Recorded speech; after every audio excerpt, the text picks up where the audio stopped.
사랑하는 성도 여러분, 현재 우리나라의 위기는 다행히 코로나의 긴 터널을 나왔지만은 코로나의 그 여파가 지금도 계속되고 있습니다. 코로나 때 현금을 재난지원금이라고 해서 마치 헬리콥터를 타고 하늘에 올라가서 현찰을 뿌리듯이 돈을 살포했습니다. 일시방편으로 우리가 그 돈을 받을 때는 참 이안도 됐고 기쁨도 됐습니다만은 결국은 국가 부채가 100조가 넘는 엄청난 어려움을 겪고 있습니다. 더군다나 물가가 치솟고 금리가 치솟아서 우리 지금 경제는 비상경제 시국에 들어 있습니다. 전 국민이 우리가 기도해야 될 때라고 저는 봅니다. 여러분들 다시 한번 밤마다 새벽마다 기도할 때가 되지 않았는가, 저는 그렇게 생각을 합니다. 구원받은 성도는 신앙 성장을 통해서 성숙한 그리스도인이 될 수가 있습니다. 그러나 신앙의 성숙은 몇 가지 신앙에 관계된 훈련을 통해서만 이루어지는데 그 중에 하나가 뭐냐면은 기도라는 것입니다. 우리가 신앙이 성장하려면 기도 생활을 하지 않으면 절대로 우리 신앙은 성장하지 않는 것입니다. 기도하는 성도는 신앙이 아름답게 성장을 하고 또한 어려운 가운데서도 절대로 믿음이 흔들리지 않고 믿음으로 나갈 수가 있는 것입니다. 그러므로 이번 한 달 동안, 다음 주는 맥주감사절이니까 맥주감사절에 설교를 할 거고요. 4주 동안 저는 오늘은 기도란 무엇인가라는 제목으로 말씀을 드리고요. 그 다음에는 왜 기도해야 되는가, 기도해야 될 이유를 여러분들에게 말씀을 드리겠습니다. 그리고 세 번째 시간에는 응답받지 못하는 기도는 어떤 기도인가. 기도를 한다고 다 응답을 받는다면 얼마나 좋겠어요. 그러나 응답받지 못하는 기도도 있으니까 거기에 대해서 말씀을 드리려고 하고요. 네 번째 시간에는 기도의 응답은 어떻게 오는가. 우리가 기도하는 대로 다 응답을 받아야 되는데 그 기도의 응답은 어떻게 오는지를 여러분들에게 말씀을 드리고 도전을 드리고 은혜를 받으려고 합니다. 그래서 오늘 그 첫 시간으로 기도란 무엇인가 라는 제목으로 말씀을 드리려고 하는 것이죠. 여러분들, 기도의 정의에 대한 말씀이죠. 과연 기도라는 건 뭐냐, 기도의 정의에 대해서 오늘 제가 말씀을 드릴 것입니다. 여러분들, 우리가 가장 급할 때 하는 것이 뭡니까? 내 인생 속에 가장 급한 일이 찾아왔어요. 위급한 상황이 왔습니다. 그러면 우리 성도라면 뭘부터 해야 될까요?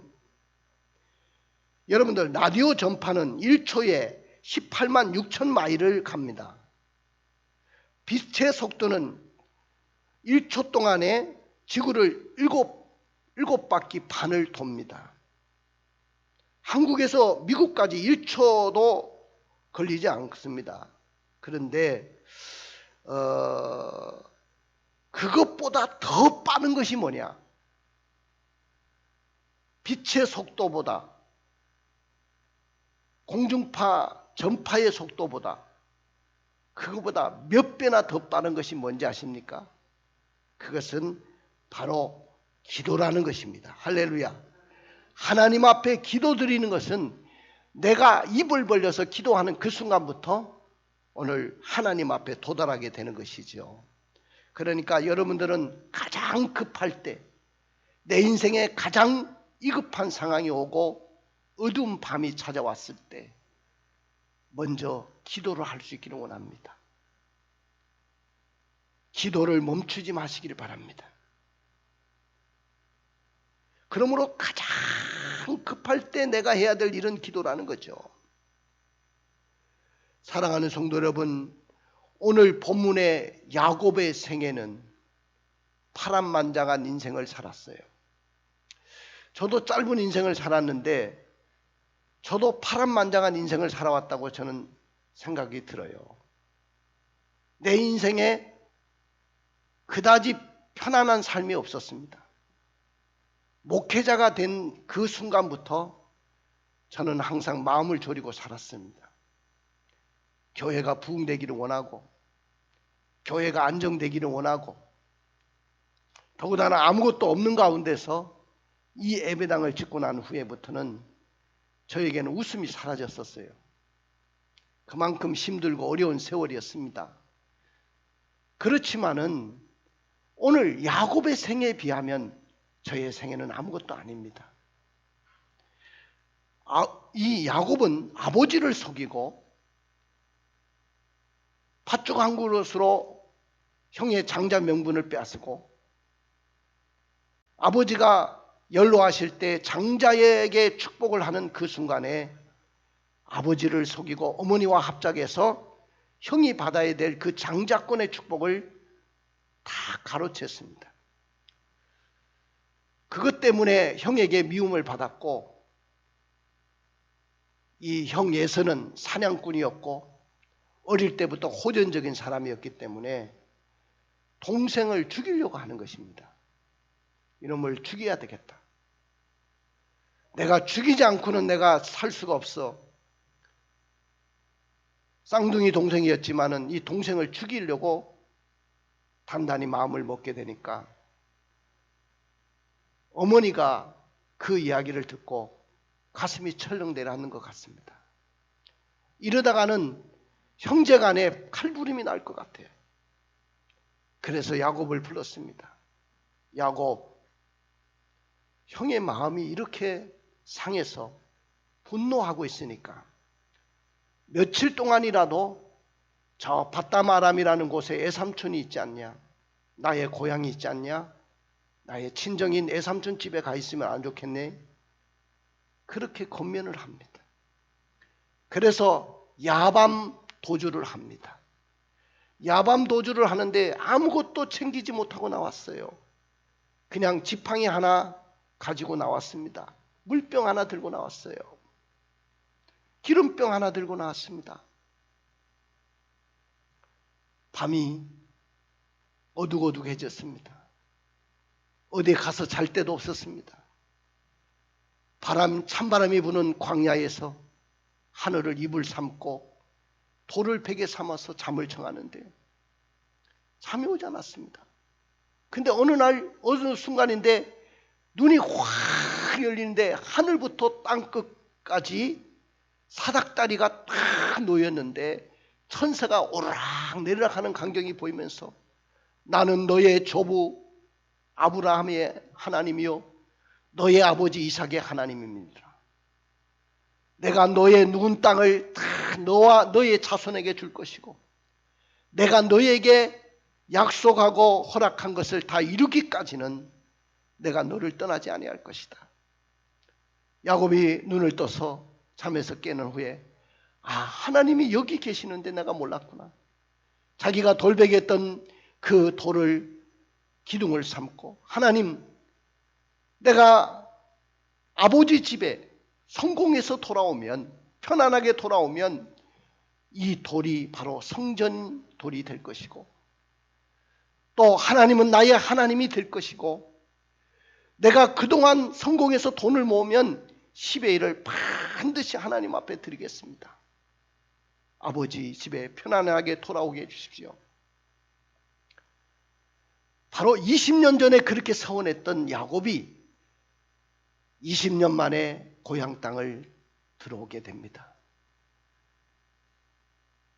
7번이나 10번이나 애삼촌은 번번이 자기 품삯을 사기를 치고 돈을 주지 않았습니다. 애삼촌의 딸 라헬을 사랑해서 그를 아내로 달라고 그것 때문에 7년 또 14년 이렇게 종살이를 하면서 나중에는 내가 이러면 내 집도 뭐 이루지 못하겠다. 내 자식도 13명이나 되는데 부인도 4명이나 되는데 이거 어떻게 하나. 그래서 그 외삼촌을 속여서 또 하나님의 그 기적적인 방법으로 외삼촌의 모든 재산들이 야곱의 재산이 되고, 야곱은 지팡이 하나 짚고 요단강을 건넜는데 돌아올 때는 두 떼를 이루는 큰 부자가 되고 거부가 돼서 돌아옵니다. 왜 고향 땅에 늙은 몸을 이끌고 왔을까요? 그 이유는 형이 기다리고 있는데도 왜 왔을까요? 사람은요, 나이 늙으면 고향을 그리워합니다. 나의 살던 고향은 꽃피는 산골, 고향을 땅을 그리워하는 거예요. 거기서 자기가 묻히고 싶었던 거죠. 고향 땅에 묻히고 싶고요. 어머니, 아버지, 할아버지가 묻혀있는 그곳에 자기 늙은 몸을 묻히고 싶었던 거죠. 그런데 형이 아직도 분을 삼키지 않고 동생을 죽이려고 400명의 군대를 끌고 온다는 이야기가 들려옵니다.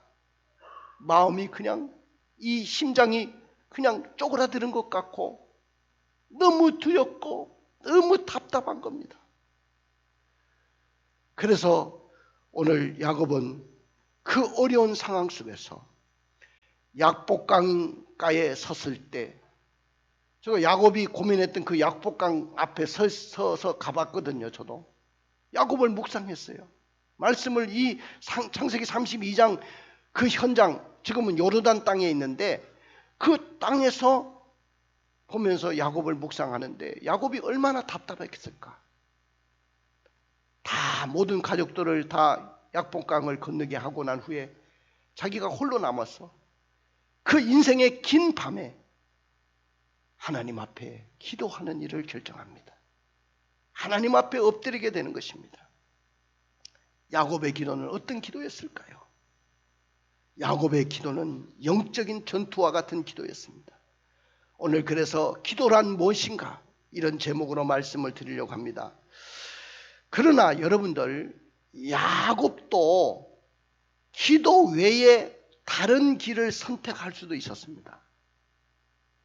여러분들도 마찬가지예요. 가장 급할 때 성도는 먼저 하나님 앞에 기도하라고 하지만은 사람들은 먼저 주님 앞에 와서 기도하고 엎드리지 않습니다. 여러분들이 그렇게 기도 생활을 잘할 것 같으면 제가 설교할 필요가 없어요. 여러분들이 기도 생활을 잘하지 않으니까 제가 설교를 하는 거예요. 가장 급하고 힘들고 내 인생에 정말로 어두운 밤이 찾아왔을 때는 기도를 할 수 있기를 원합니다. 꼭 그렇게 기도 생활을 하셔야 됩니다. 그런데 야곱도 기도 외에 다른 길을 선택할 수 있었어요. 그래서 그는 처음부터 기도를 하지 않았던 겁니다. 처음부터 기도했으면 얼마나 좋았겠어요. 그는 살기 위한 인위적인 생존 전략의 길을 모색하게 됩니다. 사람은 누구나 그래요. 어떤 위기가 오고 어떤 문제가 오면 그냥 본능적으로 생존 전략을 세우고 내가 이 길을 어떻게 하면 넘어갈 수 있을까? 이 어려움을 어떻게 이길 수 있을까? 생존 전략을 세우게 돼 있어요. 야곱도 살기 위한 인위적인 생존 전략의 길이 있었는데 그 생존 전략의 길이 뭐냐면은 형의 마음만 돌이켜 놓으면 된다. 형의 마음만 변화시키면 된다. 20년 전에 이를 갈고 있고 칼을 갈고 있는 저 형의 마음만 돌려놓으면 된다는 그 생각을 가진 거예요. 그래서 야곱은 형의 마음을 변화시키려고 어떻게 했습니까? 우리 3절의 말씀, 32장 3절의 말씀을 읽어주세요. 야곱이 세일 땅 에돔 들에 있는 형 에서에게로 자기보다 앞서 사자들을 보내며, 보십시오. 형이 있는데 가까워 오면서 자기가 먼저 가지 않고 형에게 누구를 보냈죠? 사자를 보냈다. 이 사자라는 것은 뭐 국가적으로 보면 사신을 보냈다 이렇게 이야기할 수 있지만 뭐 국가가 아니니까, 다시 말하면 자신이 데리고 있는 종을 보낸 거예요. 자신이 데리고 있는 종을 보내가지고 형의 마음이 어떤지, 그리고 형의 마음을 돌려놓을 수 있는지를 한번 간을 본 겁니다. 그래서 형의 마음을 알려고 갔어요. 그리고 난 후에 인정에 호소하게 됩니다. 인정. 사람은 다급하면 막 무릎이라도 꿇으려고 하고 막 인정에 막 손을 이러면서 빌었겠죠. 자, 인정에 호소하는데 한번 읽어볼까요? 4절 5절 읽어봅시다.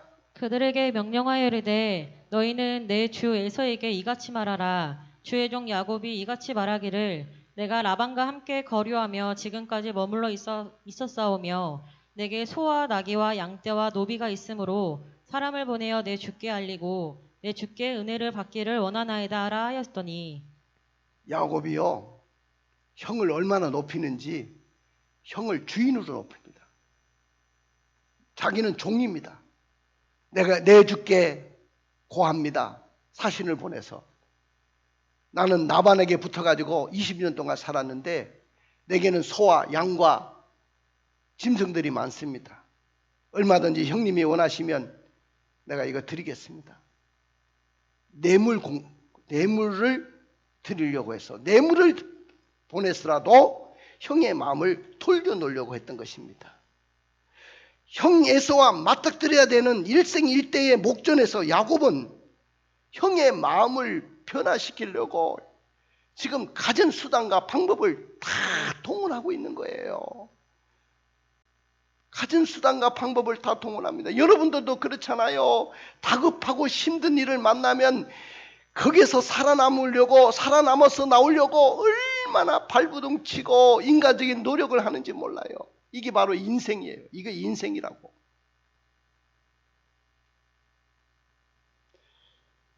그러면 왜 이렇게 형 에서의 마음을 돌려놓으려고 했느냐? 이유는 간단합니다. 살기 위해서입니다. 죽지 않고 살기 위해서입니다. 형을 맞아때렸다가는 400명의 군대를 이끌고 와서 자기 가족들을 진멸할 수도 있는 거예요. 살기 위해서입니다. 고도의 야곱의 생존 전략이었어요. 그리고 형의 마음을 변화시키기 위함이었습니다. 이 방법 외에는 자기는 대안이 없다고 생각했어요. 어쩌든지 형의 마음을 돌려놔야 되는데 이런 방법이 아니고는 생존 전략적인 이런 방법이 아니고는 어떤 방법도 없다고 생각했어요. 사람이요, 정말로 어둡고 힘든 일을 만나면요, 하나님이 안 보이는 거예요. 왜? 하나님은 눈에 보이지 않기 때문에 하나님이 안 보이는 거예요. 하나님 앞에 나와서 기도해야 되는데 그 하나님이 안 보이는 거예요. 인간적으로 살아남으려고만 발부둥치지 하나님이 눈에 보이지 않습니다. 나는 여러분들이 눈이 밝아져서 이 어려운 위기 속에 살아남는 길은 기도밖에 없음을 선포하기를 주의 이름으로 축원을 드립니다.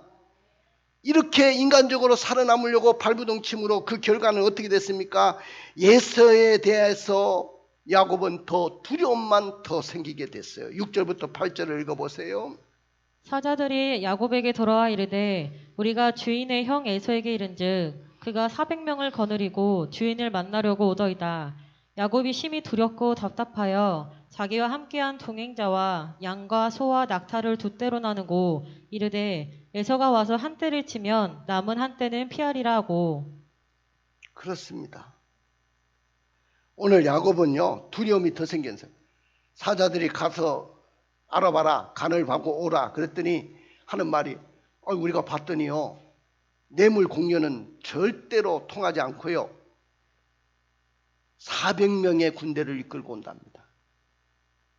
입이 바싹바싹 마르고 가슴이 타들어가는 것 같고 막 답답해서 견딜 수가 없어요. 그러니까 야곱이 끝까지 포기하지 못하는 것이 생존 전략인데, 내가 우리 집의 모든 것을 두 떼로 나눌 거다. 한 떼를 앞에 세우고 한 떼는 뒤에 세우고 멀찍이 세우고, 그 다음에 자기는 다리가 튼튼하니까 제일 뒤에 서서 한 떼를 치면 한 떼를 남겨두고 마지막까지 치면 내가 두 다리가 튼튼하니까 나만 살면 된다. 도망가면 된다. 이게 가장의 선택입니다. 이게 한 가정을 책임지고 있는 가장의 선택입니다. 이게 무슨 믿음의 사람이고 이런 사람이 어떻게 믿음의 사람이라고 말할 수 있겠어요?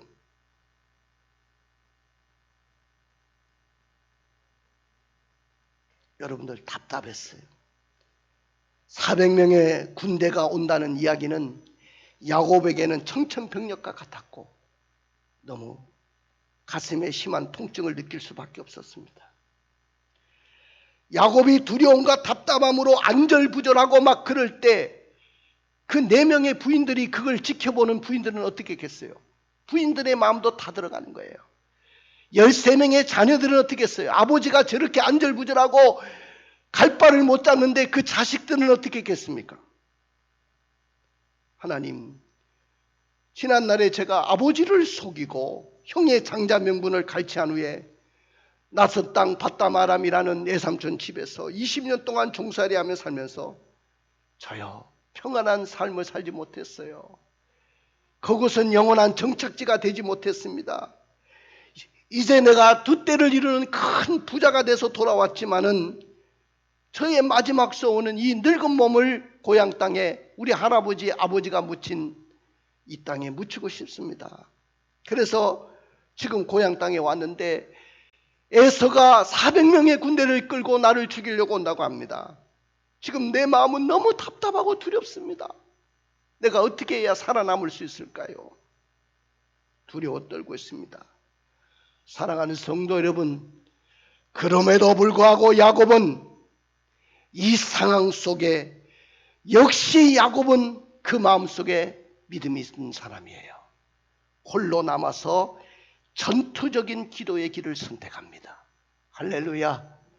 다행이지 않습니까?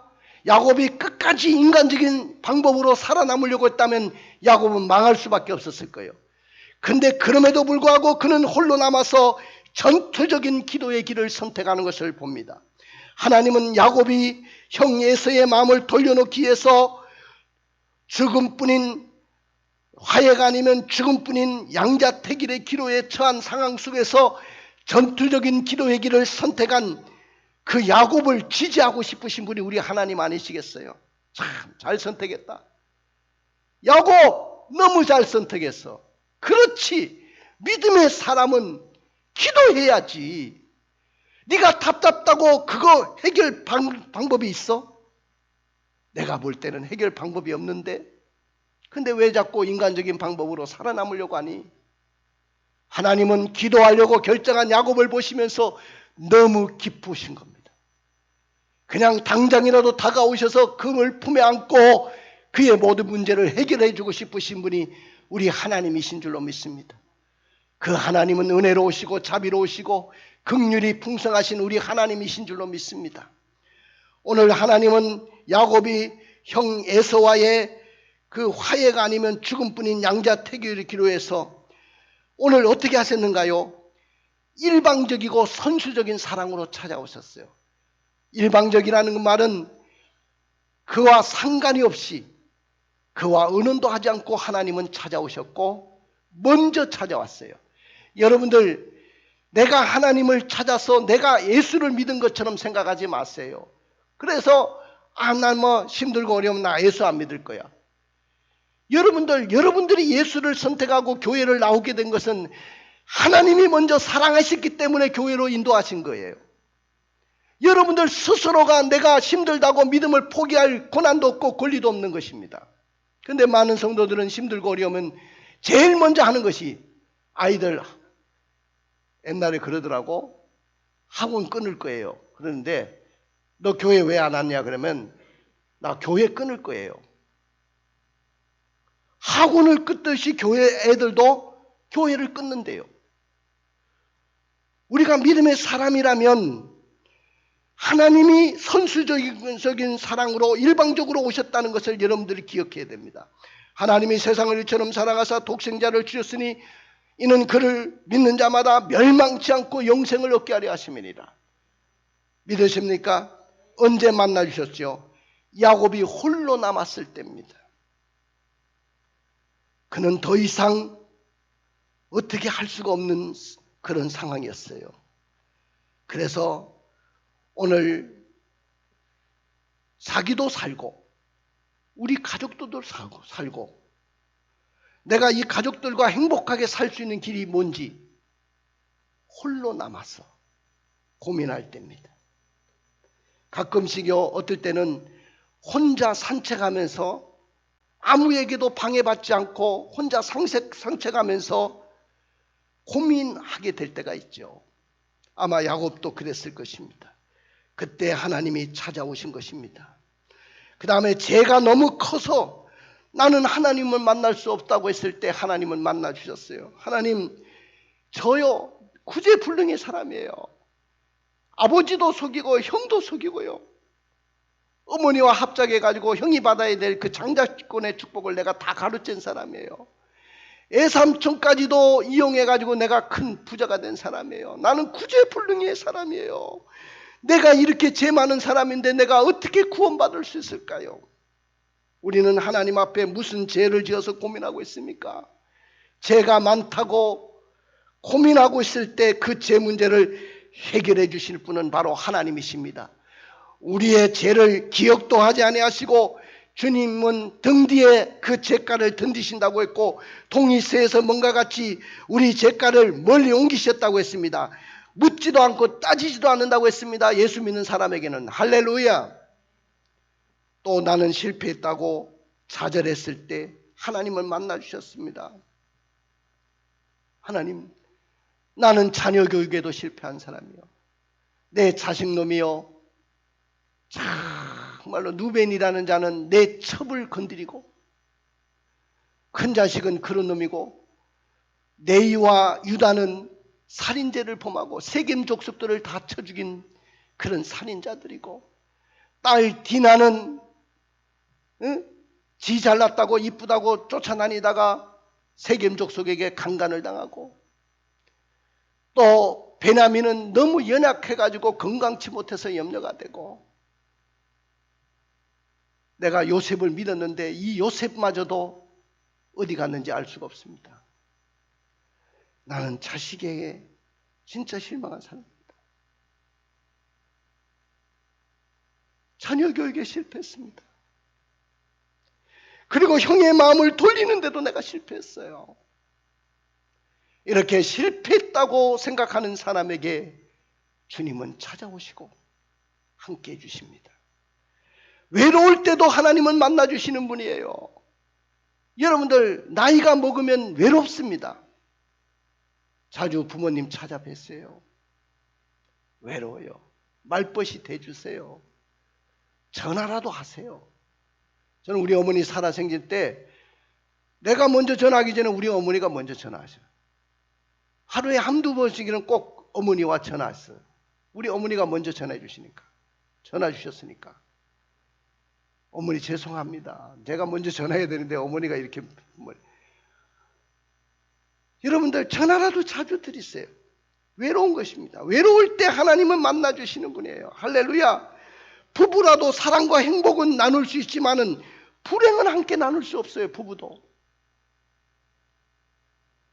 여러분들 어떤 면에서 야곱은 목회자였어요. 목회자의 길은 군중 속의 고독의 길입니다. 사람들을 이렇게 만나고 그러면 얼마나 흥분되겠어요. 그러나 군중 속에 고독을 느끼는 사람들은 목회자입니다.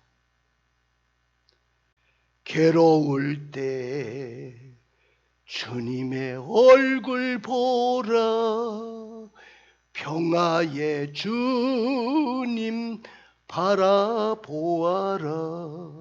그렇습니다. 괴로울 때 주님의 얼굴을 보시길 바랍니다.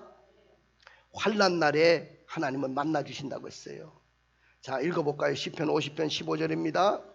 환난 날에 나를 부르라. 내가 너를 건지리니 내가 나를 영화롭게 하리로다. 환난 날에 나를 부르라. 내가 건져주겠다. 힘들고 어렵고 어두운 밤을 지낼 때, 지금 내 인생에 정말로 답답하고 힘들 때, 오늘 야곱처럼 자녀 교육에도 실패하고 형의 마음을 돌리는데도 실패하고 사업에도 실패하고 되는 것 하나도 없고 막연하고 힘들 때 여러분들 주님의 얼굴을 보시기를 원합니다. 그래서 야곱은 기도를 하는 것입니다. 야곱은 믿음의 사람이에요. 그래서 그는 기도를 하는데 영적인 전투의 기도를 합니다. 읽어볼까요? 24절입니다. 야곱은 홀로 남았더니 어떤 사람이 날이 새도록 야곱과 씨름하다가 오늘 본문에 보니까 씨름이라고 했는데 오늘 야곱의 기도를 씨름으로 비유했습니다.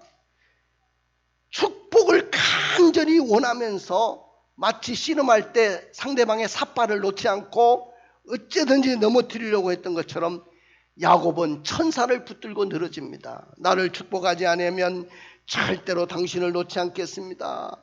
이 아팍이라는 이 씨름이라는 이 단어는요, 무슨 말이냐, 땅에 먼지가 일어날 정도로 격렬하게 몸싸움을 한다, 단단히 붙잡는다, 그런 뜻을 갖고 있어요. 단단히 붙잡는 거예요. 날이 새려가려 할 때 천사가 말합니다. 나를 좀 놔라 이놈아. 그랬더니 못 놓습니다. 당신이 나를 축복하지 않으면 절대로 놓지 못하겠습니다 하고 막 삿발을 부여잡고 늦지 않습니다. 그러니까 네 이름 뭐냐? 그러니까 사기꾼 야곱입니다. 너 사기꾼이구나. 이제 너는 야곱이라 하지 말고 이스라엘이라고 해라. 할렐루야. 여기서 이스라엘이라는 오늘날 나라의 이름이 나온 것이고 이스라엘이 온 이스라엘의 지파의 수장이 되는 것이죠. 오늘 그는 하나님과 싸움에서 이겼던 것입니다. 필사적으로 주님을 놓지 않았어요. 또 자기와의 싸움에서도 이겼어요. 항상 이기기 어려운 것이 자기와의 싸움인데 자기 재성을 우리는 보혈을 의지하고 나가서 하나님께 나가야 될 줄로 믿습니다. 그리고 마귀와의 싸움에서 이겼어요. 마귀는 자꾸 나에게 잘못된 생각을 넣어주고 잘못된 곳으로 인도하는데 이게 마귀의 방해입니다. 그래서 오늘 야곱은 치열하게 기도를 하는데 호세아서의 야곱의 기도를 이렇게 표현했어요. 호세아서 12장 3절 4절을 읽어볼까요? 야곱은 모태에서 그의 형의 발 뒤꿈치를 잡았고 또 힘으로는 하나님과 겨루되 천사와 겨루어 이기고 울며 그에게 간구하였으며 하나님은 베델에서 그를 만나셨고 거기에서 우리에게 말씀하셨나니. 여러분들 이거 보십시오. 야곱이 형의 발꿈치를 잡고 태어났고 사기꾼의 인생을 살았지만은 힘으로는 하나님과 겨루는 기도를 했고 천사를 붙들고 울며 통곡하며 기도했다고 했어요. 야곱의 기도는 울며 통곡하며 기도했습니다. 살려주세요 하나님. 살려주세요. 우리 집사람하고 연애할 때 그때 대구에는 유명한 두 교회가 철야 기도를 너무 우리 교회처럼 은혜스러웠어요. 그 교회는 애부의 교인들이 더 많이 왔어요. 철야 기도에 오면 은혜를 받고 오는데 그때는 통금이 있을 때예요. 그러면 교회 가면 4시까지는 꼼짝 달싹도 못하고 통금 뗄 때까지 기다리면서 철야 예배에 참석해야 돼요. 우리는 그렇게 기도하며 살았어요. 여러분들 기도해야 됩니다. 그 다음에 허벅지 간절히 부러지는 육이 죽는 기도를 했어요. 25절의 말씀을 읽어볼까요? 자기가 야곱을 이기지 못함을 보고 그가 야곱의 허벅지 관절을 치매 야곱의 허벅지 관절이 그 사람과 씨름할 때에 어긋났더라. 야곱이 붙들고 막 넣으라고 하는데도 놓지 않고 막 축복하지 않으면 놓지 않겠습니다 하니까 허벅지 관절을 쳤다. 그 허벅지 관절을 내가 조사를 해보고 의학적으로 보니까 고관절이에요. 고관절. 이 고관절을 확 비틀어 놔버린 거야. 그러니까 걸을 수가 없고 절 수밖에 없죠. 여러분들 내 육이 죽어야 사는 것입니다. 하나님은 육을 죽여놓은 거예요. 두 다리 튼튼해가지고 언제든지 나는 한 대를 치면 뒤에가 있고 뒤에까지 치면 나는 이 두 다리 튼튼한 다리로 나는 도망가리라. 이런 육이 아직 살아있는 이를 죽일 수 있는 방법은 허벅지 관절을 부러뜨려 놓는 것입니다. 그래서 그는 그것이 부러지면서 완전히 깨어진 것입니다. 따라해 봅시다. 기도란 영적인 전투입니다.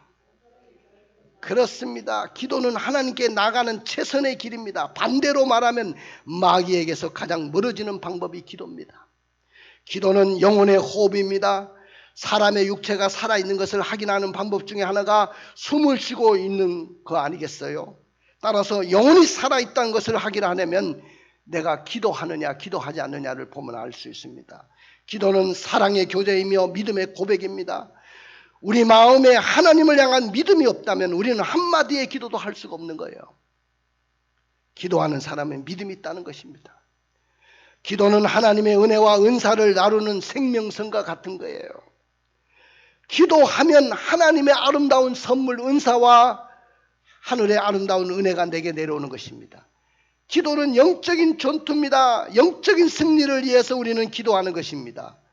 기도는 하나님의 약속을 성취시키는 최선의 길이에요.